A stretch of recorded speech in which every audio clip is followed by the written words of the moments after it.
Hello and welcome to Cyber Resiliency and Ransomware, How to Protect Hybrid Cloud Environments. Today's webinar is sponsored by Veeam and produced by Actual Tech Media. My name is Scott Becker. I'm from Actual Tech Media, and I'm excited to be your moderator for this special event.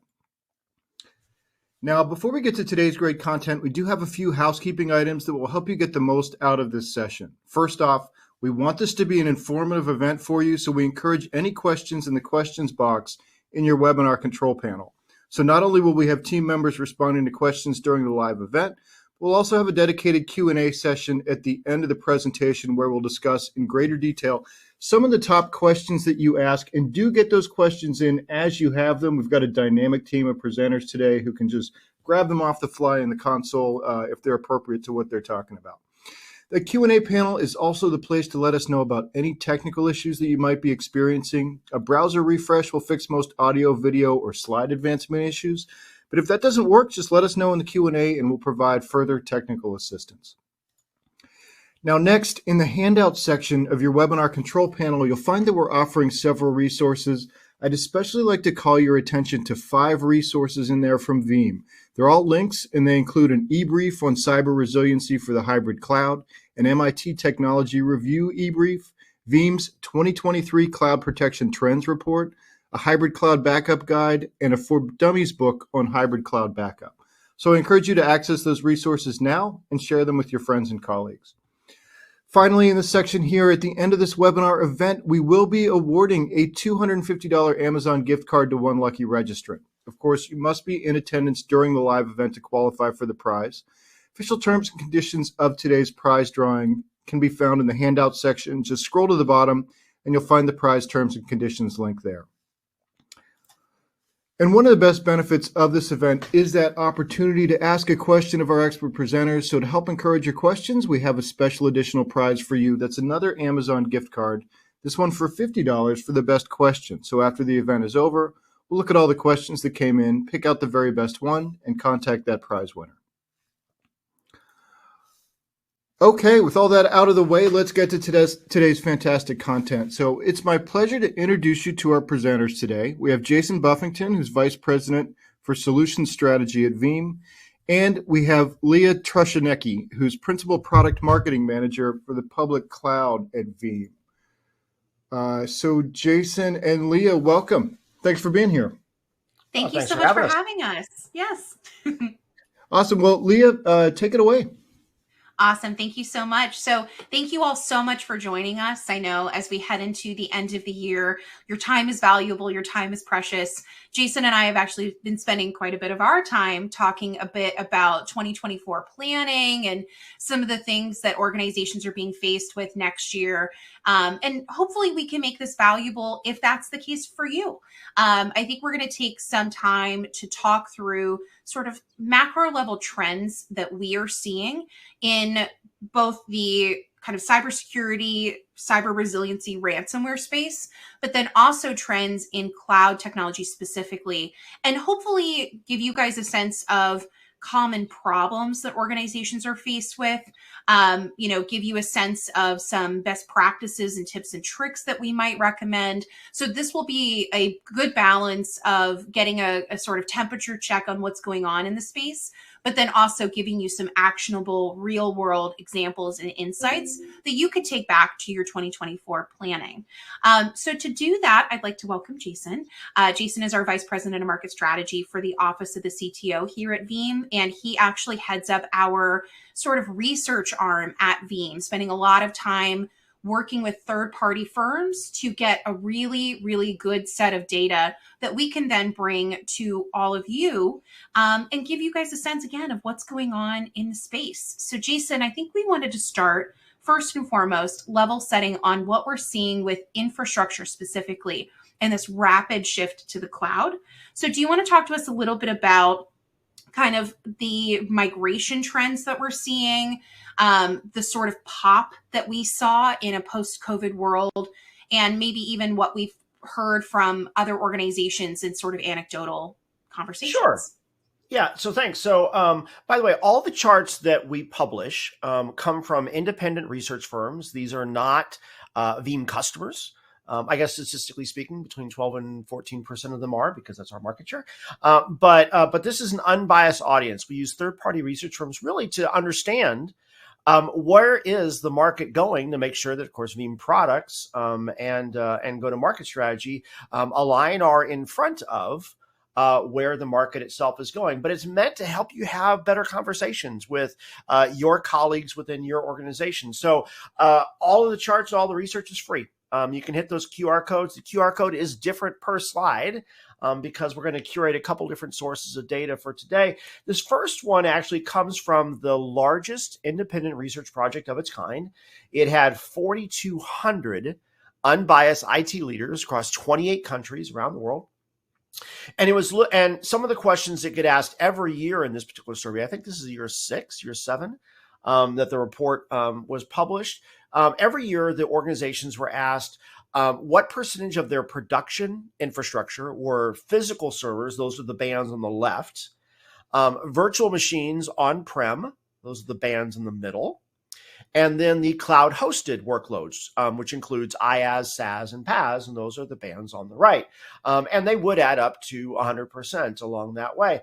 But I think there's 2 interesting trends that we should look at along the way. The first one is each year we ask, what is it currently? And that leftmost of each of the 3 bands is 2020 pre-COVID, right? And then, of course, as we know, starting in 2021, there was a huge acceleration in cloud adoption. And so you see that cliff fall off on the pre-COVID versus the post-COVID, which is every year after. The gray boxes, by the way, in 22, they were asked, what do you think it's going to be in 2 years? That's 24. In 23, they were asked what's going to be in 2 years, and that gives us 25. And so it gives us some interesting lines. And so I think the 2 things that you would see out of this, one, data center ain't going away. Right, so we're going to talk a lot about the nuances of how cloud fits in the strategy. But just like every other IT migration of the last 30 years, it's not like anyone's turning stuff off at the same rate they're turning new stuff on. And so data center is not going away. However, the data center is getting diluted, as most organizations do now have rightfully a cloud-first strategy, or maybe a right cloud strategy along that way. The other thing, which I think is kind of exciting, especially for folks like Leah and I, is when you look on the right-hand side, the difference between the 47% in the current year versus 52%, we're breaking the halfway point, right? And so when you look at that 2024 model, that's the pie on that left-hand side, for the first time, if the trend line continues, for the first time, more production workloads will be running outside of the data center, 52%, than running in the data center. And those within the data center are still evenly balanced between physical for all the right reasons and virtual for all the modern reasons along the way. And so that's really the landscape that we're looking at. And candidly, if you're a noted Veeamer, what I would tell you is that if you're only thinking about data protection from a VM-centric view, it's literally addressing 25 or 24% of the problem to be solved. And so as organizations are moving more and more and in between clouds, this needs to be part of the data protection strategy. It's a little long-winded, Leah, but hopefully it helps set the context for why we're talking today. It absolutely does. And I think that, one of the things that's really top of mind for anybody in the backup space is the reasons to back up stuff. Yep. And one of those things is disaster recovery. And I know you and I, for many, many, many years now, have talked about disaster recovery scenarios. But usually when we're talking about it, we're thinking about that traditional data center footprint where you have servers in a colo, or maybe you do have your own infrastructure, or maybe they're in a closet. All of those apply.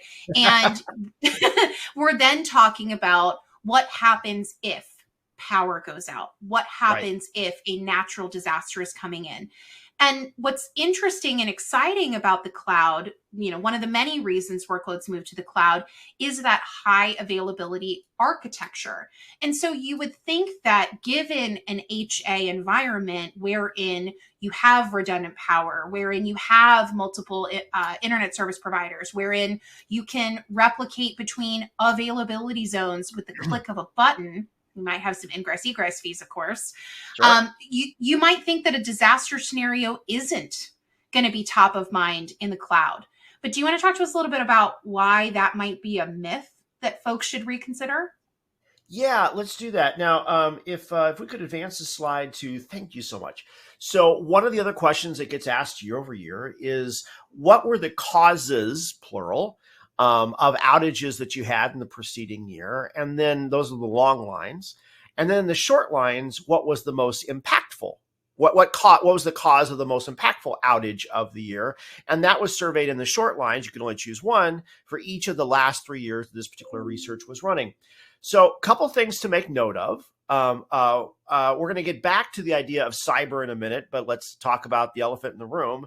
For 2023, a cyber event was the most common cause of an outage. 53% of organizations experienced at least one during the caused outage.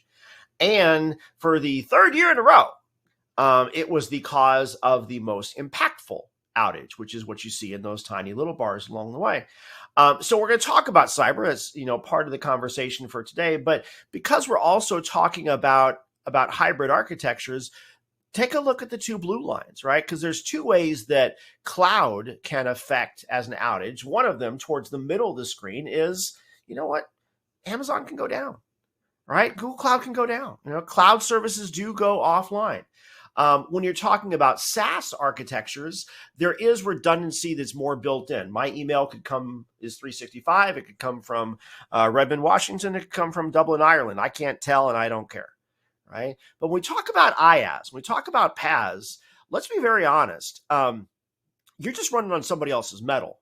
Now, chances are Azure hosting infrastructure is going to have a higher durability and resiliency than your infrastructure running in, say, Dallas, Texas. If you see, there's a few other Texans that are on the call for today. But it's still somebody's metal, right? You're still running VMs running on top of virtualized metal with virtualized storage and virtualized compute. So that's one of the challenges, is that their stuff can break just like ours does. But the other thing is that bad actors don't necessarily have to take down your ability to get to Azure hosting. They just have to take out your ability to get there. And so things like infrastructure and network outages actually becomes a more palpable landscape or an attack surface, because if they can stop you from getting to those resources, it's almost the same as bringing down those resources. But, oh, by the way, Azure is harder to break into than my data center down the street. So just think about that. Now, the other thing to remember is apps still break. Databases still corrupt. Patches still blow up the wrong way. Fire, flood still happens, right? Users still do silly things. All of the other reasons why we've always done backup and the reasons why we've always done disaster recovery still apply in 2023. And so I think the important thing I hope folks take away, one, you're welcome to take the screenshots, hit the QR code, get a higher resolution version of it. But the other thing is, just remember, ransomware is a disaster. It is not the only disaster that you need to be planning for when you look at 2024. Certainly. And I mean, I will say that overall, I think a lot of the use cases that Jason just mentioned are really good to have in the brain. People do silly things. The cloud still goes down. All of those things really apply. And quite frankly, we are aware of those as backup nerds, as backup wonks. But I think that it's not always top of mind for everyday IT individuals. So it's always good to remember that these things happen. And it's not meant to be a sort of doomsday message here, right? We're not trying to talk about the doom and the gloom and the rain. It's really just about making sure that we're aware of the realities and then have a plan to do something about it.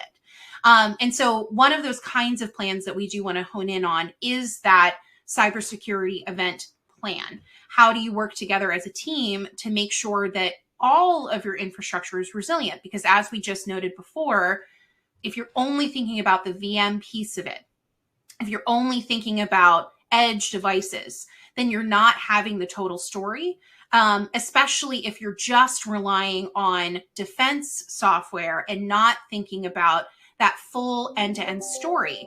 As an example, if you look at something like the NIST framework, the National Institute of Science and Technology here in the United States, they really kind of put a lot of those defense pieces in that very first part of their framework, and then talk about what you do to identify that something happened, respond, and recover. So what does recovery look like?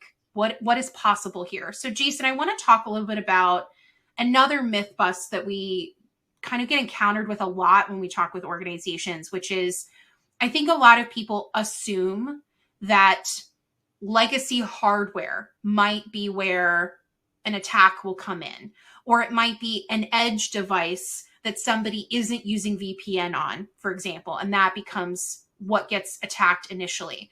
But I think a lot of folks don't necessarily take it to its natural conclusion, which is once somebody gets in, however they get in, they're able to lie in wait and make their way into as many pieces of infrastructure as possible and then affect that infrastructure. So let's talk a little bit about what kinds of infrastructure gets affected and how much of that data gets affected in the process. Yeah, no, that's a great point. So, so let's take a look on the data on the left. So, this comes out of a different research project, and we're already seeing a lot of great questions coming in around cyber resiliency, around ransomware type causality. We're going to cover a couple of those actually over the next couple of slides, as far as where that comes from. Hopefully, again, framing out new conversations. But this particular research, this is the second year that this report was run, where we asked a research firm to go find 1,200 organizations, all of whom suffered at least one successful breach in the previous 12 months. So this was truly anonymous lessons learned, right? Because you need them to be willing to say, hey, here's how bad it went, and here's what we tried, and here's what worked, and here's what didn't. And so one of the questions in the 2023 version of that report, you look on the left-hand side, is what kinds of systems were targeted during the attack itself? And I think it's worth myth busting that the top three is almost statistically a tie, right? So Stephen had a question earlier on phishing, and yeah, as long as silly users are clicking on silly links, laptop and user devices is going to be that first entry for way too many entries along the way. When you look at Windows servers, right, when you have the largest install base of the OS of choice, that's going to increase the attack surface, one, because of the probability that you have it in the environment, and two, because not everybody patches.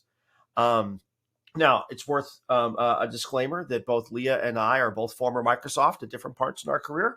And I got to tell you, I got some scars from Patch Tuesday over the years. And not everybody patches. I still don't understand why. I do understand why, but not for this call. All right. But then take a look at the number 3, cloud hosted workloads. And Leah, you said it perfectly, right? So if you architect a hybrid cloud architecture correctly, it ought to be a seamless experience for the user to be able to navigate the small servers within their remote or branch office, to navigate back to the workloads that are running within the core headquarters data center, and to navigate to the cloud hosted workloads. If you do hybrid right, it should be a seamless experience for the user to traverse.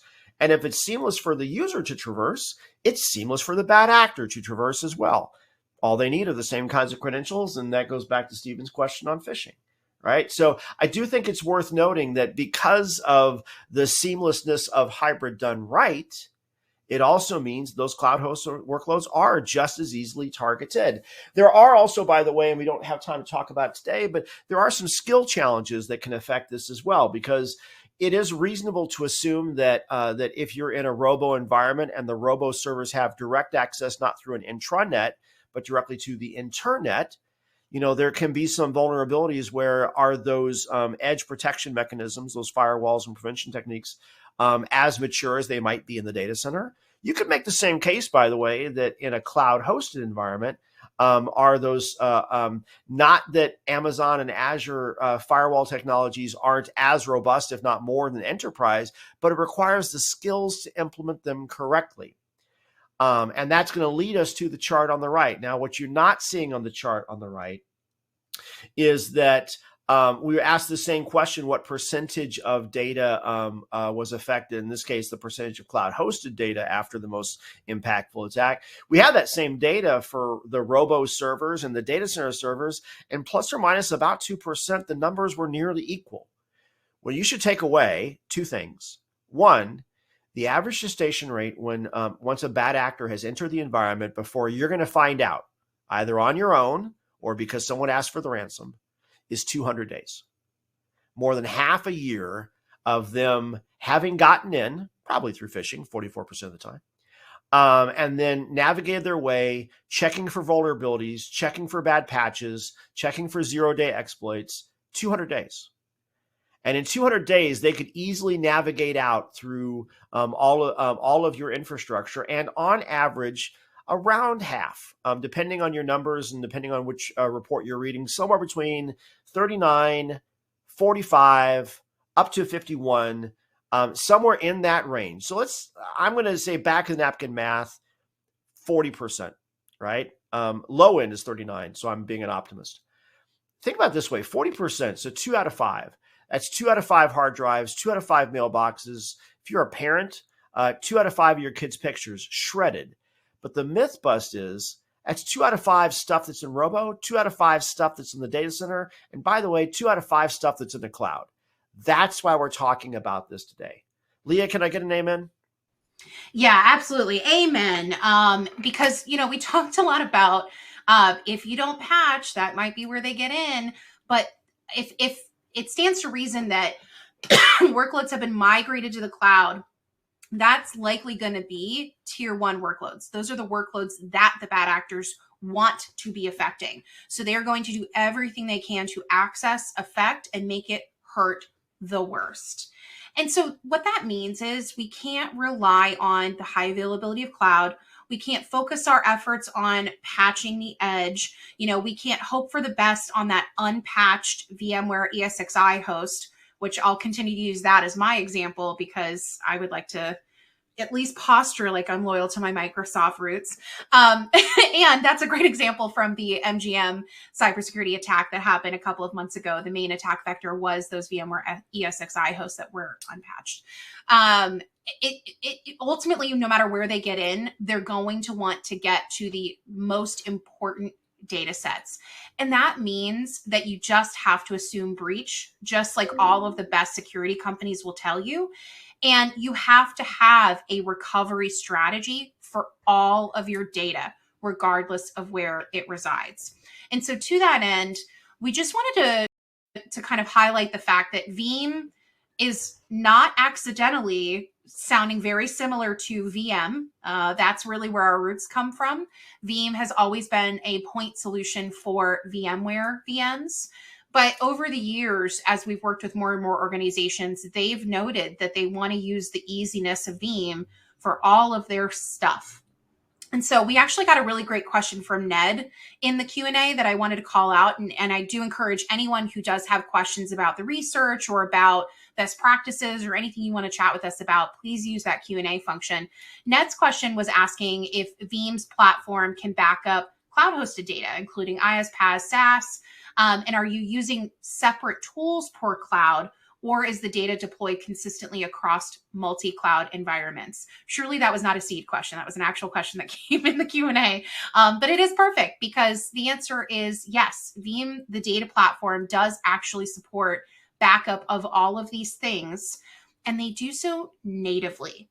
That's really been Veeam's bread and butter. We, in our early days, worked very hard to leverage VMware APIs to build significant, consistent backup and replication solutions for VMware. We've continued that model throughout all these other workloads. So oftentimes what you'll see is a lot of these quote unquote platforms will have an agent-based approach. So it's not natively protecting the unique workload that you're talking about. And that is sort of fine. There's pros and cons. And we absolutely have an agent-based solution as well, if you would like to deploy it that way. But the reality is you're oftentimes not taking advantage of some of the unique ways that that type of infrastructure is deployed. And it can become unruly to manage so many agents. So the Veeam data platform, the philosophy here is that there is native protection capabilities, and where it makes sense, there might be a dedicated appliance. So in this case, if you're protecting Azure, for example, you would go to the Microsoft Azure Marketplace, you would deploy the Azure appliance, and then you would connect that to your central Veeam backup and replication console. That then makes that centralized management and centralized reporting and all those things that you want all in one place. And the beautiful thing about that is if you, for example, are the backup guy on your team, if you are the one who specializes in backup, has backup, as a feather in your cap there, you then get to make those best practices that with all of your experience possible for all of your teams to cover all of these different workloads. So it's a really cool approach. It makes a lot of sense, especially when you look at it from a cyber resiliency lens, because you're able to have a consistent, predictable, confident approach to recovery of all of your workloads. So we're really excited about this approach. And I think we're going to continue to have a lot of really amazing innovations next year that we'll be super excited to come back here and talk to you all about. Jason, I want to bring you back in here because I see our Q&A kind of blowing up here with lots of questions. And I know there's a few that you probably want to get to right away. So just go ahead and jump in here and kind of call out anything that you think should be highlighted here. Yeah. So the other thing I think I would offer in Ned's question is I think there's two things that you want to be thinking about. You talked about the agent-based approach. If the agent-based approach would have worked when you put it on a modern workload, Veeam wouldn't be in business, actually. Because 15 years ago, when virtualization first came out, all the legacy vendors said, hey, we'll just put an agent in it because it's just like a physical server. It's just running in a VM. It ought to be fine. And it wasn't fine. Right. No. So it does take that native plumbing-based approach to pull through. When you fast forward that to where we are today, there are certainly also native utilities and tools for almost every cloud here. Azure has a utility, 365 has a utility, Salesforce has a utility, Amazon has a utility. That's great. Hey, who wants to run 8 different utilities? And if you think that's new, think about in your data center, if you said, hey, the storage folks are going to run the NetApp snapshots and the Windows folks are going to run NT backup utility and the Oracle DBAs are going to run RMAN and it'll be just fine, right? Because that's what really we're talking about when you're talking about utilities. What I think, though, is also important for Ned is that there are often secondary personas that have a vested interest in what this should look like as well. So as an example, when virtualization first came out 15 years ago, it was the Virt admin who said, I need something that understands Virt, right? And so they bought VM and we're very grateful, 450,000 customers later. And I think we're in that same mode when we talk about, the Azure admin, the AWS admin, the Salesforce admin, the 365 admin, where a lot of them will first say, look, first of all, I need to know I have a capability to protect that is native aware. And secondly, I still want to be involved in the restore because it's the restore that matters and no one understands the context of that better than me. And so where I like where Veeam went is if it may be that you have some legacy junky backup solution that you're happy with on-prem, but you don't have anything that's protecting 365 well. And so maybe the first thing that you're using from Veeam is our 365 product or our Azure product. And then over time, we'll earn your trust and we'll protect the rest of the environment too. But I love the idea that by using a centralized platform-based approach, at some point, the app owner is going to say, I don't want to be the backup admin. I just want to be involved during the restore. And so now you can have that view where if you want to be self-managed and you want to run just from the Azure Marketplace and just protect Azure, you can do that with Veeam's backup for Azure. But over time, what you're going to probably evolve to is let the backup folks run the backup of Azure and Amazon and 365 and Salesforce and on-prem, and then have the Azure admin be involved strictly during that restore experience. So you're not responsible for the tax. You're only responsible for when the hero scenario comes out. And I think, honestly, that's best of both worlds. There's a bunch of other things in here around how do we protect against things like phishing and malware and a couple other things. And I think we actually have a solution slide for that coming up. So stay tuned for that next one. Yeah, absolutely. Let's talk about some of this sort of prescriptive guidance of how we might recommend, building a strategy, especially we mentioned at the beginning, everybody's getting ready for 2024 planning. These might be some good hygiene elements to think about as you're heading into next year.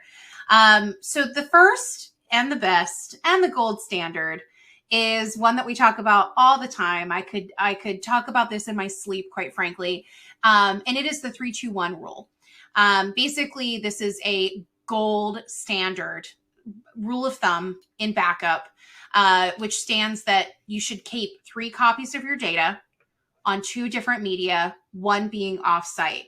And I think, Warren, your question in the chat This kind of applies here of how many layers of protection should someone be recommending having. And I think this is a good rule of thumb to start with, this idea that you need to keep 3 copies of your data on 2 different media, one being offsite. But you'll notice here that unlike on-premises backup, which this sort of language applies to really beautifully, in the cloud, it's a little different because you don't necessarily have access to that underlying hypervisor. So you have to think about the principle a little differently. For example, when we talk with a lot of these cloud folks, we ask them, are you backing up your cloud data? And they say, yes, of course. And then we say, okay, how are you doing that? And they say, well, with snapshots. Okay, if you spend any time doing backup, you know that snapshots in any other kind of storage is not going to get it done, because then you're completely relying on that specific production style of media, right? For example, if this is Azure we're talking about here, you would be taking that snapshot and storing it in the most expensive VM storage that Azure offers. If you create a backup, which would be that different kind of media, you could then store that in a different type and also much less expensive of cloud storage, like Azure Blob. You even have the ability to turn on something like immutable storage. And I know towards the end of this, we're going to show you an example architecture that shows where you could turn immutability on in different places. But it's a great way to really build resiliency into the basic architecture of your cloud. And of course, that offsite element, the way that the cloud typically implements that is with redundancy across zones. But if you're creating a backup, that is a portable file format. It's called a VBK file. And it makes it possible for you to actually put it from one cloud to another, or from the cloud back to on-premises. If you need to store data for a long time for compliance purposes, you might want to store it on tape, which if you said that to a cloud person, they would laugh. But honestly, it might be your cheapest option, even with those egress fees. So Jason, I don't know if there's anything you want to add here about that 3-2-1 rule. I know we talk about this all the time because it is a gold standard, but in the cloud, it is kind of a little different. And it's a really good best practice to rely on. Yes. Yeah. And the reason I like the 3-2-1 rule, by the way, it's not Veeam's rule. It's been around for, I've been backing stuff up for 34 years. It's the only thing I've done even since before getting out of school. And the reason that we follow this rule, that the industry has adopted this, is because the same way, the whole point of why we're in the backup industry is because we should plan on the production server having a problem, right? You're planning on bad things going wrong. Your plan should include that there's a problem in your backups, right? I cannot tell you the number of 3-day weekends I have lost because we had to start a recovery on a Friday and realize that the last full was corrupt. And so all the incrementals after that were useless. Okay, we got, how far, do we have another full? Do we have another copy, right? I mean, so you should be planning on stuff going wrong. That's why we do backups. And in this case, the 3 copies, you're planning on the primary going wrong, right? That's the production copy, but you should be planning for one of those other iterations also breaking along the way. Leah's point is spot on that because we don't have access to all the hypervisors, the underlying plumbing, if you put it in like data center parlance, it's like not having VSS when you want to back up a Windows server, right? So, or VADP when you're trying to back up a virtual machine. If you don't have access to the plumbing, you got to take it the way that is given to you. And so in a cloud scenario, the cloud has the native plumbing of a snapshot. That's their utility. And then from there, then you're backing up there, which is no different really than what a modern data center will do when you say snap on a NetApp or a Pure or a Nimble, and then you're backing up off of the Quiesce snap. Same kind of idea. The reason you don't stop at that is because you should plan on compromised credentials. Right. And so if they can wipe out the primary copy, they can wipe out the snaps. That's why you don't stop there. So you make backups from the snaps. You should assume that a particular geolocality could be encumbered, which means if your backups are in the same operating domain as the primary copy in the same, say, Azure instance with the same Azure credentials, the same Azure admin can wipe out all of it. So having another copy that is in a separate logical or physical domain. right? So I think there's a couple things that kind of lean into that idea of separation.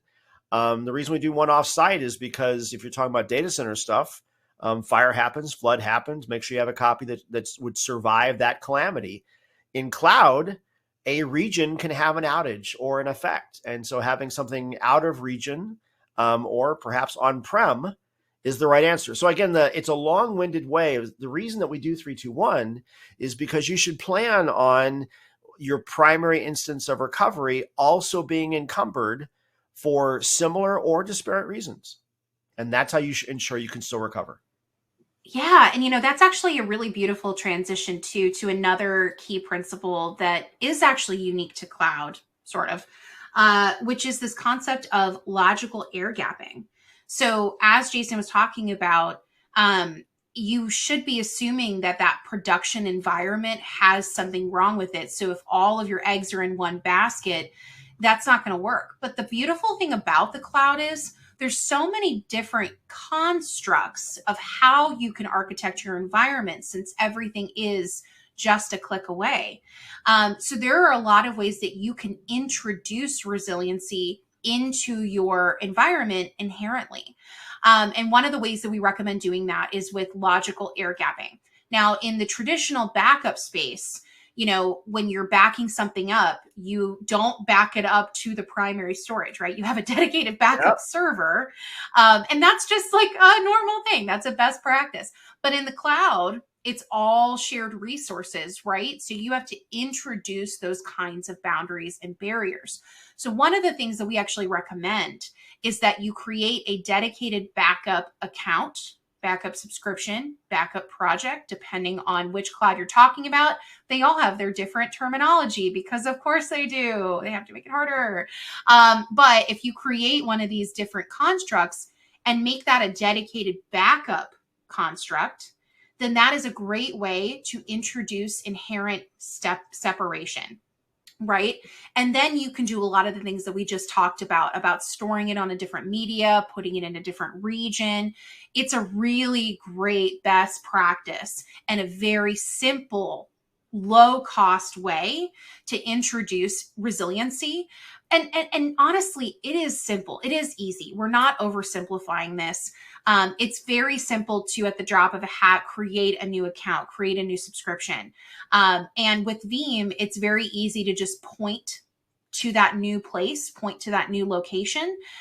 So this is not something that's going to introduce a lot of additional costs. This is a great opportunity to just bring some of that resiliency in, which is why we're talking about it as being so simple. Jason, anything you want to add before we talk about our next topic, which I know we're both itching to get to? No, on this one, separation can mean a lot of different things, right? So compromised credentials, we talked about regions already. We talked about separation of media along the way. No, this one I think lands really well, but I am itching to talk about, the I word, especially because we've got a couple great questions on that coming up next. Yeah, absolutely. So let's go ahead and talk a little bit about a different I word. Well, that's the different I word. Identity. Go ahead. Yeah. Yeah, let's do identity. So something that is not unique to cloud is this idea of access. And so a term that you might hear, an acronym that you might hear is PULP. Principle of least privilege.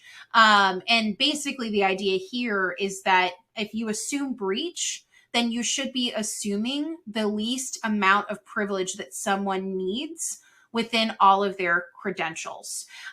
So to do that in the cloud, there are a couple of ways that you could execute the principle of least privilege. You could, of course, lock down any identity and access management to the minimal credentials required. And you do all the hygiene that's recommended by all of those security teams, right? So you do routine auditing, you delete and you rotate credentials.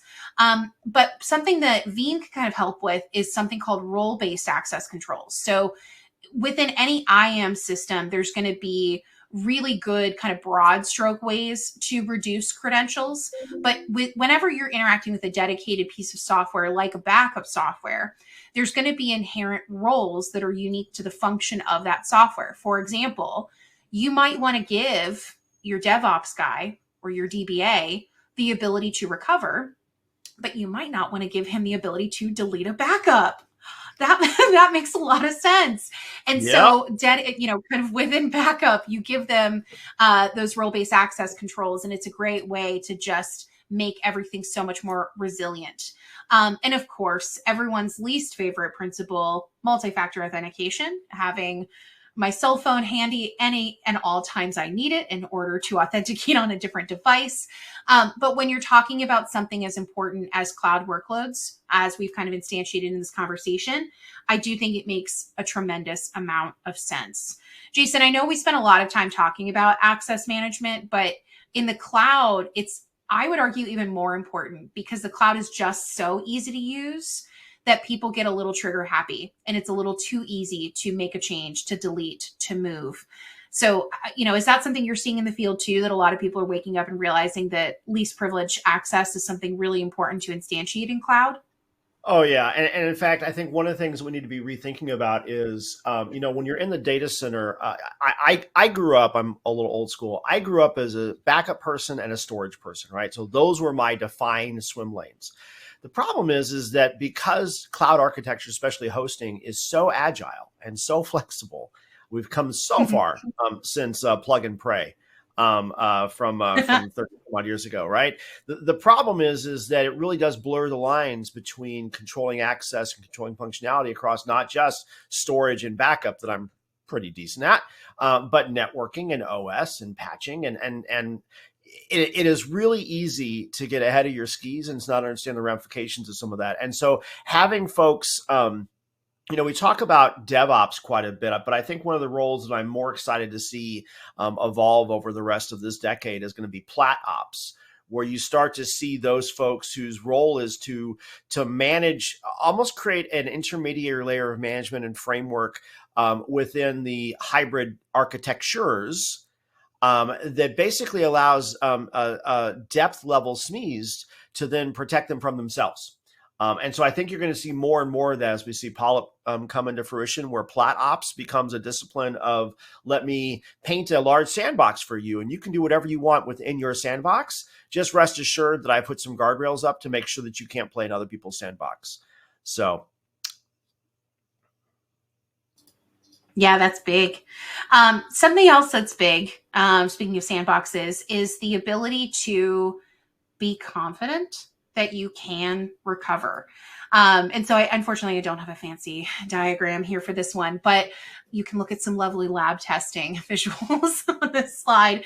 But one of the things that we are really, really passionate about is the ability to validate recoverability. Now, one of the reasons we're passionate about this is we talk with central IT folks every day, and we hear from them that they say, oh yeah, I implemented Veeam. I hear it just works, so that's great. And we say, cool, have you tested? And they say, that's funny that you think I have time for that. Because testing often falls into that day two operations pipe dream. And so one of the nice things about using a mature solution like Veeam is being able to actually not only do that routine testing that is often a pipe dream, but you can do the testing when you need to do it.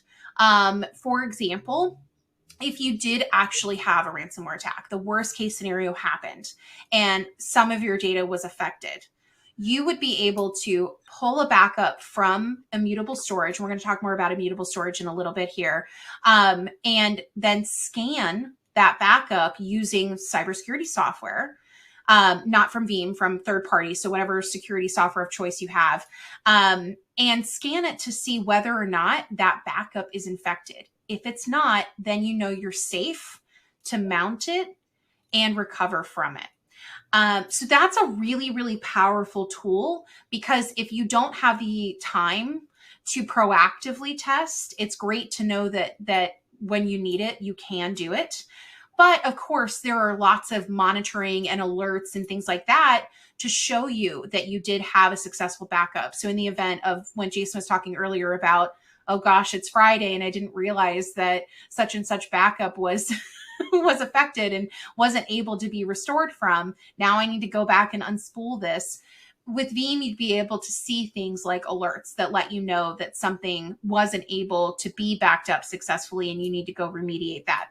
Another important part of recoverability is the ability to recover to different kinds of environments. So, of course, you could store a backup on object storage and restore it to, let's say, a new production account. No problem at all. But a lot of folks want to be able to restore from on-premises to the cloud in the event of a disaster scenario. They want to be able to migrate a workload from one cloud to another. And these are all absolutely valid use cases to use backup for. Jason, do you want to come in here and kind of add any color to this story? Yeah, I love the M word. I love migration. And in fact, by the way, Ned is on fire. So Scott Becker, if you're listening to this and we're giving points for great questions in the queue, I think that Ned and Doug are, and maybe Steven also, but Ned and Doug are like, battling it out for coolest question of the day. But I'm going to lean in Ned's one for a second because he's asking about. We're asking about cyber resiliency platforms do we migrate. So here's something that's not on the slide. So write this down. A migration is just a disaster recovery that you can schedule. And so let me unpack what that means. So like when you do a disaster recovery, the whole presumption is that the production environment is no longer going to be running. So you're going to have to run those production workloads someplace else, right? And so if that's true, how do you then transform that workload that was running fine in Dallas and now has to wake up in St. Louis or Missouri or wherever, right? Some of the places that have been piling on in the St. Louis or Missouri, that's an oxymoron, or Alaska or wherever else people have been weighing in on from today. So the way that you have to do that is you have to transform, right? And so the fact that we've been protecting physical and virtual machines for the last 15 years means that if you want to protect something that was physical and then recover it into Azure, if you want to protect something that was virtual and then recover it into Amazon, that works because what we've done is we've protected the image of what's running inside the server instance and the metadata that wraps around to define what the machine looks like. So we just reinstantiate the wrapper to create what the new machine looks like. No different than I lost a Dell box. I'm going to recover it into an HPE box instead. In this case, I'm going to go from one platform to another. Here's the fun part. That plumbing works the same way, whether it's because of fire or flood or ransomware, meaning an unplanned outage, and Thursday, because I want to migrate a workload from on-prem to cloud because I want to do cost savings or agility or whatever. So a migration is just a disaster that you can schedule, but it only works because you have a platform whose job it is to make copies of your stuff and then reinstantiate it on whatever your new platform of choice is, on-prem to cloud, cloud to a different cloud, back on-prem again, whatever makes sense to the business, not necessarily just to IT. Leah? Of course, why would I have been able to click my mute button on a seamless transition? That would be too easy. Yeah, no, I absolutely agree. And one of the things that I think we want to talk a little bit about when it comes to this recovery story is getting better alignment with security teams. So I'm going to zip forward to a slide that we really love talking about because I think this is sort of eye-opening for a lot of folks in the backup space and certainly in the central IT space, is this idea that we're used to the security teams, the CISO teams, just kind of being that annoying group that constantly tells us that our credentials aren't right, that we need to make X, Y, and Z changes. The group that says no, that's a perfect way of putting it. And our research tells us that that is in fact true. And by the way, the same token applies on the reverse. When we talk to security teams and say, well, why don't you talk to the backup teams? Why don't you talk to central IT? They say, well, that's just recovery. Isn't it easy? Somebody else has got that, right? Like you guys can recover. It's kind of wild what a sort of knowledge gap and a teaming gap there is. But Jason, I do think that's changing. I know you and I have both been in conversations in the last year and change where we're seeing so many more security teams coming to the table to not only problem solve when something bad happens, but to actually be a little more proactive in working together, right? Yeah, the I used to say this about regulations like HIPAA and GDPR. It's a forcing function to get people that should have been talking to each other to be talking to each other. And I think cyber certainly is a great galvanizer for this as well. What we are finding, though, so this again comes out of that ransomware research, is organizations were asked, how much improvement do you think there should be between the cyber and the backup teams, right? One team's responsible for prevention, the other one's responsible for remediation. Hopefully they're talking to each other. And what I think you should look at is the CISO role, the executive stakeholder that kind of hopefully manages or influences both on the left. They are the happiest. I would argue naively happiest of the four roles. As you move from left to right, and we move from the prevention modality to the remediation modality, the less happy that role is. And so for my backup peeps that are on this call, the takeaway is you are not alone. If you're thinking that you're not included in enough meetings and that you're not included in enough desktop exercises and part of the recovery planning process, you are not alone. You are statistically correct. And so the call to action for the other personas is get the backup team involved a little sooner in the list.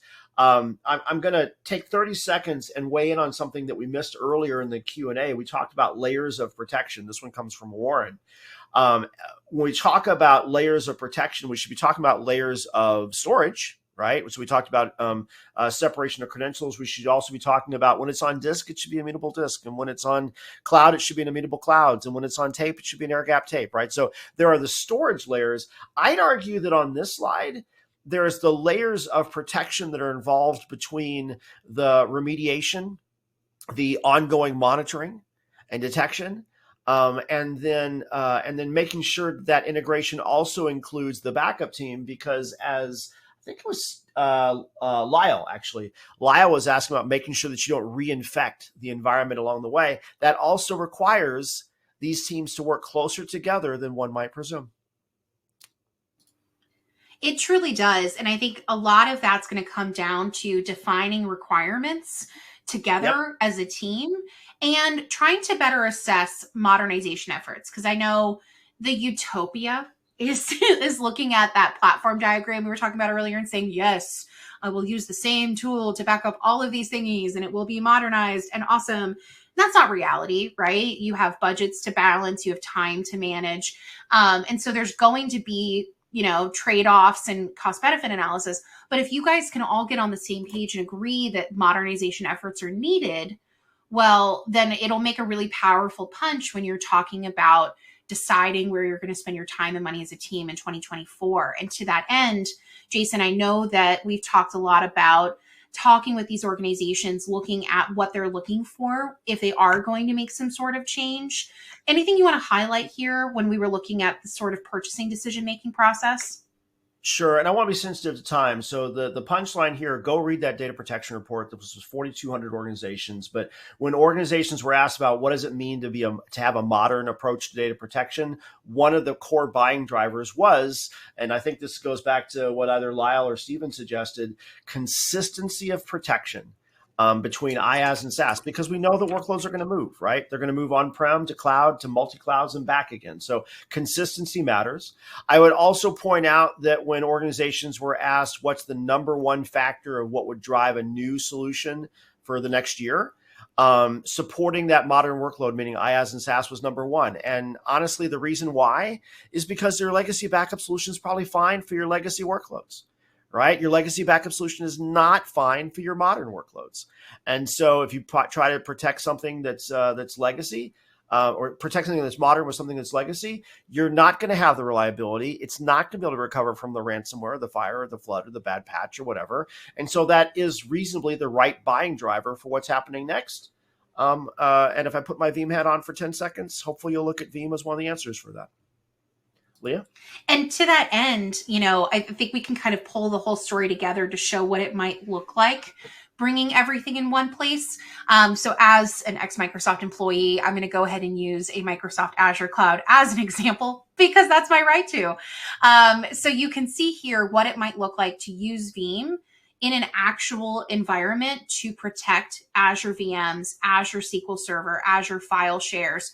how you might create that dedicated backup subscription account, right? So that you have that logical air gapping, so that you are tiering something down to hot, cool, and archive storage. We did get a question from Doug in the chat asking about deduplication of storage space and how might that play with immutability. The thing to know about immutability is there's another acronym, and of course there's 20 million acronyms in IT, so it's so hard to keep up. But with immutability, the main acronym to know is WORM, which is even uglier than pulp. But WORM, WORM means write once, read many.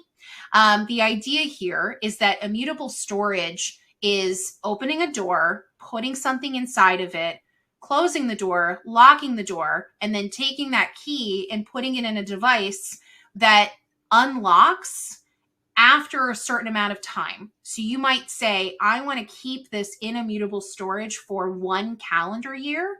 So you set that to the device, and that device will not open again. It won't. You are keeping what you put in that room forever and ever, unchanging until that time. And the beautiful thing about that then is not only can you not change it, but bad actors can't change it. Those are both insider bad actors and outsider bad actors. So it's really the best insurance policy. And if you look at this diagram here, you'll see a little lock button on it. You can turn immutable storage on any kind of Azure Blob storage. Same thing goes for AWS S3, or Veeam is compatible with any S3 object storage. So if you're talking about a different kind of cloud environment, know that it can be turned on for any S3 compatible object storage. And then, of course, once you've established what you want to do in the cloud, you can, as I said, connect that back to a Veeam backup and replication server that maybe you have on premises to back up all of your production data. And maybe you're even backing that data up to the cloud or in another kind of S3 compatible object storage with that immutability turned on. The promised land of all of that is that you're also monitoring it. You're getting those alerts so that you have that confident recoverability in the event of any kind of ransomware attack. So that sort of zips up our whole story here. Thank you guys so much for the questions. This was a very, very active engagement. Again, shout out to folks like Doug and Ned and Lyle and Warren and others who had really great questions in here. We've had the QR codes throughout, but if you just want to see a lot of that data zipped up into one research brief, this is our Cyber Resiliency for the Hybrid Cloud brief, and it's also in the handouts here in the platform. Scott, I'm going to turn it back over to you, though, to wrap us up for today's webinar. All right, great. Thanks, Leah, and thanks, Jason. As usual, great job. Love the interaction you guys have, all throughout with the questions. It's such a dynamic session. Thanks for the updates on Veeam. Really appreciate it. Thank you so much. All right, and finally, it's time for the Amazon gift card prize drawing. And rather than that slide, I'll just leave this one up here in case anybody wants to grab this QR code. But the winner of the $250 Amazon gift card is Gary Clemens from Illinois. So congratulations to Gary Clemens. We'll be in touch to get you your card. And as far as winners of the best question prize, that gets chosen afterwards. So we'll reach out afterward.